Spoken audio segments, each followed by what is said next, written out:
Jesal opticals, opposite TB hospital, Karuvelippady, Kochi. ഭൂനികുതി വർധനവിനെതിരെ Palluruthy village ഓഫീസിന് മുന്നിൽ ധർണ നടത്തി. ഭൂനികുതി വർധനവിൽ പ്രതിഷേധിച്ച് കോൺഗ്രസ് പള്ളുരുത്തിയിൽ വില്ലേജ് ഓഫീസ് ധർണ നടത്തി. KPCC രാഷ്ട്രീയ കാര്യസമിതി അംഗം അജയ് തറയിൽ ഉദ്ഘാടനം ചെയ്തു. കോടിക്കണക്കിന് രൂപ കിഫ്ബിയുടെ ബാധ്യതയായി തിരിച്ചടക്കാൻ കഴിയാത്ത അവസ്ഥയുണ്ടായി.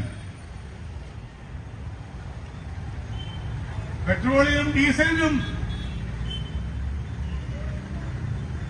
കിഫ്ബിക്ക് സെസ്സുണ്ട്. നമ്മളിന്ന് ഒരു പമ്പിൽ പോയടിക്കുന്ന പെട്രോളിന്റെയും ഡീസലിനും വാറ്റ്, GST, സെസ് എന്നതിന് പുറമെ ഒരു കിഫ്ബി സെസ് കൂടിയാണ് നടക്കുന്നത്. NR ശ്രീകുമാർ, MA ജോസി തുടങ്ങിയവർ സംസാരിച്ചു. News bureau, Palluruthy.